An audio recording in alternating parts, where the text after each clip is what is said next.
Speaker साहब, मैं हर दफ़े बजट की तकरीर करने से पहले ये सारी बातें जो हुई हैं उनका जवाब एक चीज़ बता दूं। एक बड़े सब एक ने कहा जी मुझे तो जवाब देना है, मुझे तो जवाब देना है। आपकी जो रूल्स ऑफ बिजनेस की किताब है उसमें राइट ऑफ रिप्लाई सिर्फ मेरा है। अब बाकी सारे बात करते हैं, जवाब नहीं देते। लेकिन ये एक हक है उस शख्स को जो भी बजट प्रेजेंट करे। तो रूल्स ऑफ बिजनेस में तो खैर मुझे फिर जवाब देना है, मेरा तो काम ही है कि बजट तो मैं प्रेजेंट कर चुका।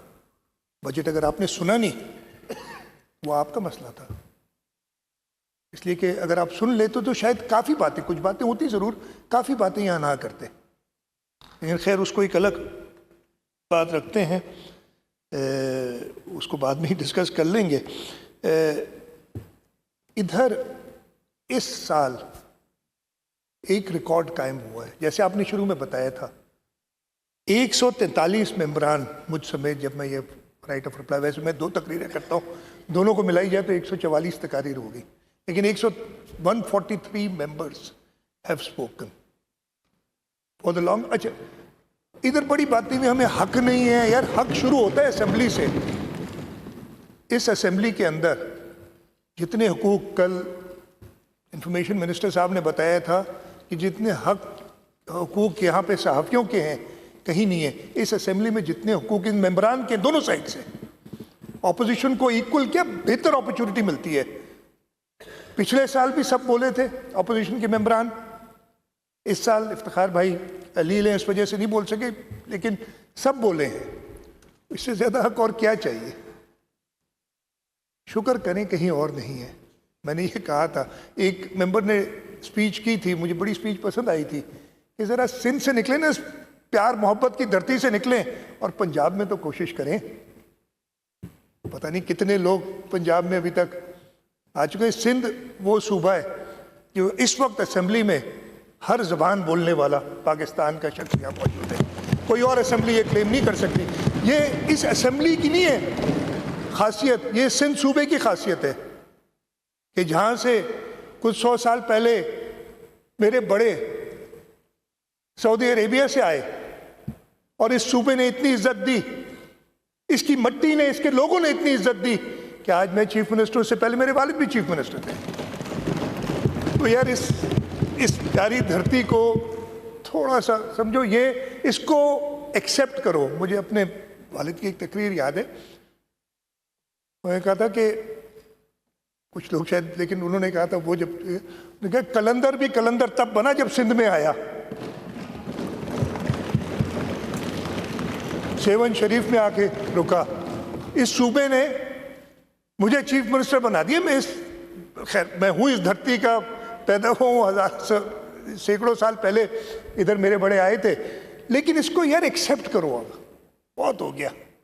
मैं आप सबसे इल्तिजा करूँगा, हम आगे बात करूँगा। सरदार शाह ने तो बड़ी बार हाथ मिलाया, लेकिन वो हाथ झटक दिया गया कि नहीं जी, आखिरी तकरीरों में हाँ तलखियाँ होती हैं, बातें होती हैं, कहीं हम हाथ नहीं मिलाएंगे भाई, आपने तो ये किया, आपने तो यही किया, वो बातें। खैर 143 मेंबरान ने तकारीर की। ये पिछले मेरे पास 2014-15 से है, इससे पहले पिछले साल 135 मेंबरान ने, उससे पिछले साल 132 और उससे पहले 2019-20 में 100 क्रॉस किया था 121। फिर बीच में एक तूफान, एक आंधी आ गई, तो ऐसे भी साल था जहाँ पे 80-82 और इतने लोगों ने तकारीर की। इसलिए कि वो हालात आज फिर भी बेहतर है। चले आप लोग सुन लेते हैं, उस वक्त तो सुनने के लिए कोई तैयार ही नहीं था किसी की। आप बजट तकरीर नहीं सुनते, आप समझते वो रिवायत बड़ी अच्छी थी कि जब तकरीर हो तो चीफ मिनिस्टर को या जो बजट प्रेजेंट कर रहा है उसको तकरीर ना करने दो तो हमारी जीत हो जाएगी। ये वो उधर से रिवायत शुरू हुई है, वो ख़त्म ही नहीं हुई, पता नहीं क्या हुआ है। खैर पिछले ये रिकॉर्ड है जो 143 मेंबर्स ने तकारीर की हैं और किसी को रोका, आपने सबको पूरा मौका दिया है। जो टाइम लिमिट थी उससे एक्सीड भी किया लोगों ने, आपने इजाज़त दी है। कुछ तकारीर ऐसी हुई जिस पे लोगों को दोनों तरफ से एतराज़ था। कल एक बात की गई थी कि जी शुरुआत कहाँ से हुई। चले शुरुआत मैं नहीं इस बहस में पढ़ना चाहता, मेरा ख्याल नहीं हुई थी यहाँ से, शुरुआत इस साइड से हुई थी। मैं वो बता सकता हूं, लेकिन मैं नहीं पढ़ना चाहता उस चक्कर में। लेकिन क्या आप अकल के अंधे हैं कि अगर कोई गलत बात करते हैं तो आप उसमें तेल छिड़कते हैं? और जो बातें हुई ज्यादा सख्त ज्यादा तल्ख कहां से हुई वो सबको पता है। आपने कहा बानियाने पाकिस्तान, हम सब आपके बड़े हमारे बड़े हम सब ने पाकिस्तान, ये पाक वतन तब शुरू हुआ इसकी स्ट्रगल इस रीजन में जब पहला मुसलमान यहां पे आया। 200-300 साल पहले नहीं शुरू हुआ ये। मुसलमानों के लिए अपना वतन यही था ना, ये तब शुरू हुआ। क्रेडिट मैं लूं आप लें जो भी ले, हम सबका है, हमें भी बहुत इज्जत है। आप लोग के बड़ों ने बहुत कुर्बानियां देके अपना वतन छोड़ना आसान चीज नहीं होती, छोड़ के इधर आए, बहुत एहतराम है उसका। लेकिन उसका ये मतलब नहीं है कि जहां पे आप आए, आप याद रखें जब आप आए तो सिर्फ सिंध धरती ने आपको एक्सेप्ट किया, और जगह से एक्सेप्टेंस नहीं थी। ये हकीकतें हैं, ये हकायक है।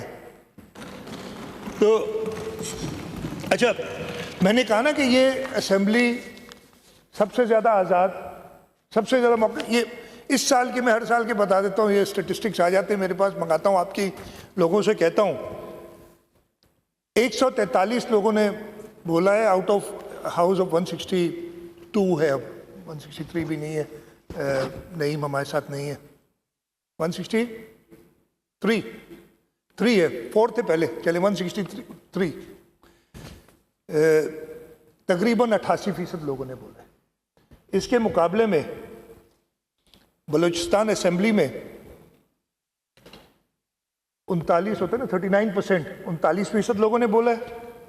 खैबर पख्तूनख्वा 44% लोगों ने बोला है, वहां बहुत ऑपोजिशन भी बहुत थोड़ी सी है, लेकिन उसको भी शायद बोलने नहीं दिया गया। पंजाब असेंबली में 56% लोगों ने बोला है, और नेशनल असेंबली में 60-65, इसलिए कि मेरे पास फाइनल नंबर नहीं है, लेकिन 65% से कम लोगों ने बोला है, नहीं 60 से ऊपर और 65 से कम, इसलिए कि आखिरी में इनके नहीं है नंबर्स वो मेरे पास प्रॉपर। तो ये पोजीशन है, और हम 88%। ये जो हमारी सिंध असेंबली है, इस सूबे सिंध की मोहब्बत की मज़हर है कि इसमें हर एक को इजाज़त है कि वो अपनी बात करे।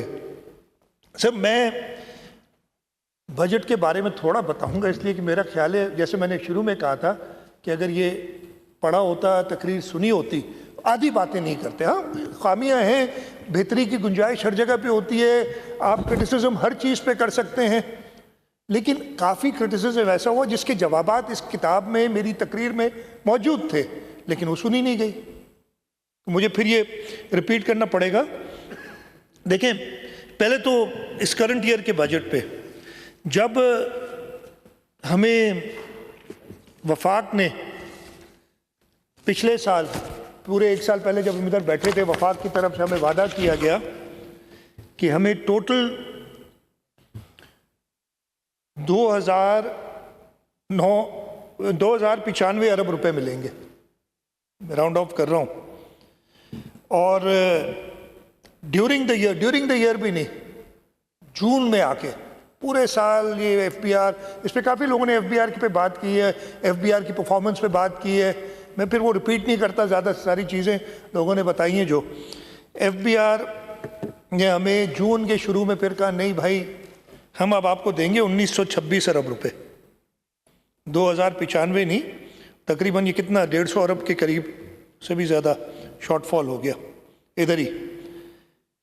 अभी तक एज ऑफ टुडे हमें मिले हैं 1750 अरब रुपए, ये 1750.693, जो इस वक्त बजट एस्टिमेट से शॉर्टफॉल है वो 344 अरब रुपए। आज 30 जून को पैसे आएंगे, अब वो कितने आते हैं, यहाँ अगर आप रिवाइज एस्टिमेट जो उन्होंने दिए हैं उसके हिसाब से 176 अरब रुपए अभी और आने हैं। अब आप सोचें कि इस सूबे का कारोबार चलाना, हम पिछले साल भी लीडर बात हुई थी, लीडर ऑफ द ऑपोजिशन आएंगे तो ज़्यादा बताऊंगा, लोन्स की बात की कि तुम्हें देगा कौन लोन, लेकिन हम किस तरीके से चलाते हैं ताकि कर्जे ना लें और हमारा वो सूबा है जो कर्ज़ों की मद में, मैंने बाकी सूबों को नहीं देखा, लेकिन जो बड़ा सूबा है उससे बहुत कम हमारी लोन्स हैं जो हम रीपे करते हैं। हमारी होती ना, आप लोग चेक कर लेना, ये सारी चीज़ें मैं बताऊंगा अभी आगे थोड़ी जाके। तो 176 अरब रुपए तकरीबन और आने हैं। 30 जून को पता चलेगा कितने पैसे आते हैं। मैं एक प्रेस रिलीज इशू करा दूंगा फाइनेंस डिपार्टमेंट से, कहेंगे कितने, तो आपको अंदाज़ा होता है। तो अगर ये 176, एक्चुअली तो 344 है, अगर 100 अरब आ जाते हैं तो फिर भी 200, जो कि मुश्किल है 100 अरब आना, तो फिर भी 244 या 250 अरब कम। अब इस तरीके से सूबा चलाना पड़ता है। इसलिए ये आपको मैं वही कहता हूँ ना कि आपकी एक तनख्वाह है, एक शख्स को तनख्वाह मिलती है, वो अपनी पूरी बजट बनाते हैं उस तनख्वाह के हिसाब से, और जब वो अगर नहीं मिलते पूरे पैसे तो आपको ज़रूर प्रॉब्लम्स होती हैं, और वो प्रॉब्लम्स हुई। अच्छा, इसके अलावा इसके बाद वो हर साल होते हैं, इधर आउटसाइड बजट की बातें की गई, अभी कही थी, मैं आपको बताता हूँ। हाँ, आउटसाइड बजट दिए गए। हाँ, आउटसाइड बजट पुलिस को तकरीबन मेरे हिसाब से जो मेरे पास नंबर है वो 5.84.56 6.3 या 6.4 अरब रुपए आउटसाइड बजट दिए गए। क्या ज़रूरत पेश आई? कच्चे का ऑपरेशन था, उसके लिए हमने स्पेशली 560 मिलियन रुपए आउटसाइड बजट दिए होम डिपार्टमेंट को, पुलिस को। Procurement of arms and ammunition, आपने देखा है जो हालात हैं मुल्क के। अभी कल रात को एक वाक़या हुआ है जिसमें हमारे रेंजर्स शहीद हुए, तो आपने इक्विप करना है उनको। उसके अलावा जुलाई में ही हमने साल शुरू किया, जुलाई अगस्त में ही फ्लड आ गया इधर। एक मुझे एहतराम है, लेकिन कई बातें उन्होंने गलत, मेरे हिसाब से गलत की हैं, मैं अपनी बात करता हूँ, वो सही समझते होंगे। उन्होंने कहा था ये घर क्यों बना रहे हो, बंद बना लेते। अल्लाह ताला का शुक्र है 2010 के बाद हमारे रिवर एंड बंद मजबूत रहे हैं, कभी नहीं टूटे। हमने बंद मजबूत किए हुए हैं। इमरजेंट फ्लड वर्क्स के लिए 1.15 अरब, इसलिए कि उसमें लोगों को निकालना होता है। पूरा दरिया सिंध बंद से बंद तक तकरीबन, मुझे इस वक्त याद नहीं, 9 लाख के करीब क्यूसिक था, जो 8.5 लाख थे या कितने थे क्यूसिक था जो क्रॉस किए थे गुड्डू बराज से। तो वो आपने फ्लड फाइटिंग करनी होती है, वो पैसे दिए गए। उसके बाद हमने इस साल, और मिनिस्टर साहब ने बताया था, एग्रीकल्चर मिनिस्टर ने, पिछले साल 3.5 मिलियन टन्स गंदम हुई थी सूबे में, जो कि हमारा उससे पहले हाईएस्ट था 4.2 मिलियन टन्स, तकरीबन 7 लाख टन कम हुई थी। हमने कहा ये क्या वजह है? वजह पता चली कि जो हमारे 25 एकड़ से कम वाले ज़मींदार हैं उनके पास वो रिसोर्सेज नहीं है। डीएपी महंगी हो गई है, यूरिया महंगी हो गई है, तो आप उनको इस वजह से आपकी प्रोडक्शन कम हो रही है और उनको इंसेंटिव कम है। हमने कहा चलें, हमने 43.2 बिलियन की वीट ग्रोथ सब्सिडी दी, और उससे आपने रिजल्ट देखी, हाईएस्ट एवर 4.9 मिलियन टन्स गंदम की पैदाइश हुई है हमारे सूबे में साथ। इसकी वजह से इंशाअल्लाह ताला हमें शॉर्टेज नहीं होगी। हम शायद पहली बार सूबा सिंध खुद कफील होगा, गंदम में हमें कहीं से मंगाने की ज़रूरत नहीं होगी। फिर आपने देखा ये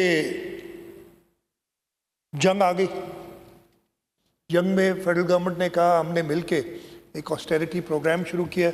उस ऑस्टेरिटी प्रोग्राम में, जिसको स्टंट कहा गया, फ्यूल सब्सिडी मोटरसाइकिल्स को, मैं चैलेंज करता हूं, 1 रुपया भी अगर उसमें किसी गलत शख्स को चला गया, इसलिए कि पहले वो मोटरसाइकिल रजिस्टर होनी थी, उससे जैसे एक्साइज मिनिस्टर ने बताया कि रजिस्ट्रेशन में हमें इतना फ़ायदा हुआ कि वो मोटरसाइकिल्स जो रजिस्टर नहीं होना चाह रही थी, because in order to get that money उनको वो रजिस्टर करानी पड़ी थी मोटरसाइकिल, हमने फ्री कर दी रजिस्ट्रेशन ताकि उस पर पैसे ना देने पड़े।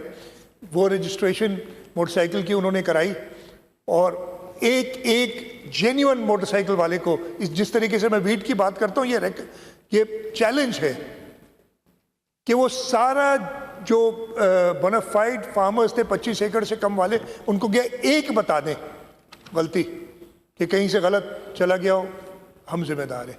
इतनी केयरफुली हमने ये काम किया, इस वजह से इस पर कभी नहीं। उसके साथ साथ हमने डिफरेंशियल सब्सिडी दी।